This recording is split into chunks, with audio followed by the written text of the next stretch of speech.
Should you repurpose your Facebook Lives and Periscope videos on YouTube?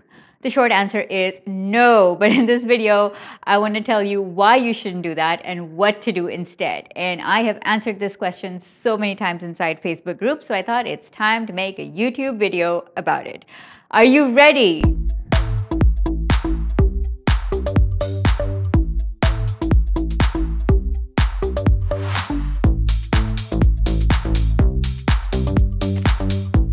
Hey entrepreneurs, it's Salma Jafri. I'm a video content strategist and you are in the right place if you want to grow your personal brand with video. So go ahead and hit that red subscribe button and also the bell icon next to it so you are the first to know whenever I upload a new video.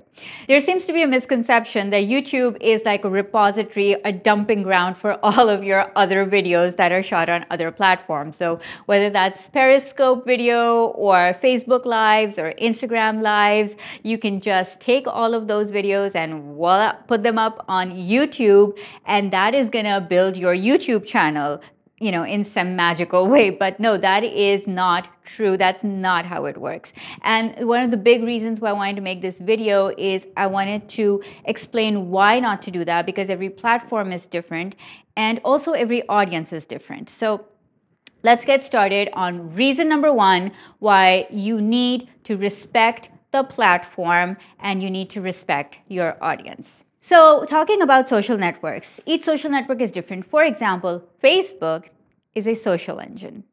YouTube is a search engine. And the difference between that is Facebook runs on being social, so you have your friends on that network. YouTube runs on search, so it's the second largest search engine in the world, owned by the first largest search engine, Google. So the difference is Facebook runs on chats, conversations, what's going on with your friends. And yes, you share articles and news on it, but it's mostly centered around your social circle and typically around people you already know. On the other hand, YouTube is centered around search. So you are discovering new people on YouTube, you're discovering new topics. It is centered around SEO, search engine optimization. It's centered around celebrity content and what's popular and trending as well. So there are some overlaps, but essentially Facebook is more social, YouTube is more search. So if I were to encapsulate the differences between Facebook and YouTube in a sentence, I would say Facebook is a pop of visibility and YouTube is the long game. The reason that Facebook offers a pop of visibility is because it's chronological in nature. So as more posts come, the older ones go down in visibility. So whatever is current and trending right now is what is going to be most visible. Whereas YouTube is the long game because search can be evergreen. You can find videos months and years later as well. So what you're really doing is building long-term credibility on YouTube. Okay. So what happens when you take a Facebook Live or a Periscope or an Instagram Live and you dump it as is on YouTube? And I say dump it in the nicest way. I mean upload it, obviously. So when you upload it, what happens, right? So I want to show you an example. So this is an example of a person who has 138 videos uploaded to YouTube.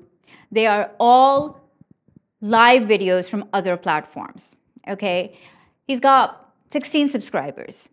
So the first thing you notice is that the upload to subscriber ratio is really, really low. 138 videos and only 16 subscribers, right? That is not a good ratio. So the first thing you notice is that when you upload live video as is on YouTube, it doesn't generate views or subscribers.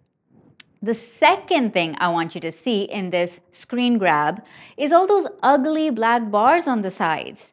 I mean, it just looks bad, and YouTube is all about looking good as a first impression. So when people are thinking about whether they're going to click on your video or not, they're looking at your thumbnail and your title. And if your thumbnail is fugly, let's face it, it is. If it has two black bars on the side, then people are just not going to click on it. So, you know, you are putting yourself at a disadvantage when you just put your videos on YouTube as is. You are not going to get views, you're not going to get subscribers, and it's just going to look ugly. So that's the really, really big reason why you don't want to do this. So now the second reason that you want to consider as the big difference between these platforms is that YouTube is intent-driven, while Facebook is friends-driven. So when you intend to find something, you go and you search for it, and you find a YouTube video and you watch it, right? So that is how the cycle plays out. Whereas on Facebook, you tend to watch whatever your friend has shared. And if Facebook sees that you're interacting with that friend a lot, then it's going to show you more and more stuff from that particular circle of friends. So it really comes down to what your social circle is talking about, and that is what's going to start to show up in your newsfeed.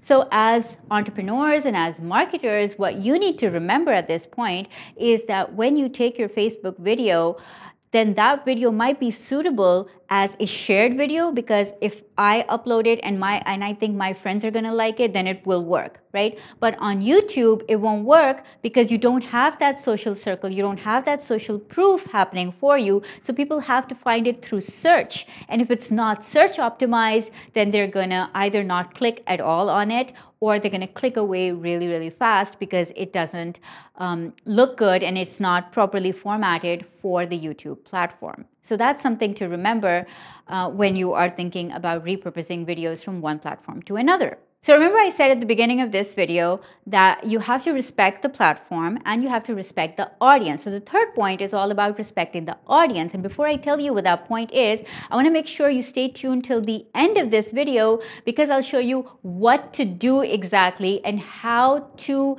make videos that you can put on every single platform, because ultimately we want to work smart with all our video content, right? So stay tuned till the end for that. Now, audience respect typically means that you have to consider what is your audience looking for on each platform, right? So on YouTube, your audience is looking for content that's helpful, that's valuable, that answers questions, that offers solutions, and yes, is also entertaining to watch, because YouTube is not TV either. Remember that, right? There is a difference. It's more interactive, it can be entertaining, and it can be educational all at once. As opposed to Facebook, now, when you do a Facebook Live or even a Periscope or an Instagram Live, the key thing in those for your audience is the interactivity level, right? Your audience wants to have conversations, chats. So if it's a Facebook Live, they'll hit the like button or they'll answer your questions. And if it's a Periscope, they'll hit hearts for you. So your audience is more attuned to an interactive experience on Facebook Live and Periscope Live and Instagram Live, as opposed to recorded video on YouTube, which is, if it's chatty and if you are interacting with an audience that your YouTube audience can't see, then they're going to tune out because it's not going to be relevant to them. It's going to be boring, right? So the YouTube audience wants you to deliver on the promise of your headline and your thumbnail as fast as you possibly can. So notice how I started this video. I said, we're going to talk about why not to repurpose your Facebook Lives to YouTube. And then I jumped straight into the content because this is a video for YouTube. If I was doing this video on Facebook, I would probably be chatting with people who joined in and be like, hey, where are you from? And do you do this? And, you know, how can we figure out a better video strategy? And it would be more of a back and forth and more of a casual style of conversation. So respecting the audience just really simply means that understand what people come on for each platform and then cater to that. Trust me, your audience is going to be happier. The algorithm for that platform is going to be happier. And now let's get to the solution. So what should you do if you shouldn't place videos as is? And that is all discussed in my ebook called How to Create 40 plus pieces of content from one core idea. And I show you how to upcycle videos using themes and using core ideas, and then making sure that you upload videos to each platform that respect the platform, that respect the audience, that are not spammy and not repetitive either. They don't double the work for you. You don't have to start from scratch. It's brilliant. You should read the book. Go to salmajafri.com/subscribe and download it today. So remember, build a personal brand you absolutely love and go after what you want, because you can be the media. Be the Media Mastermind is here. You want in? Go to bethemedia.salmajafri.com and sign up for your free trial today. See you inside. I want to say this line, which is why I'm tripping up constantly because I can't remember it. So I'm just going to say it. And why is my phone down there? It should have been in my hand all this time. Do you think I should start again? From the top?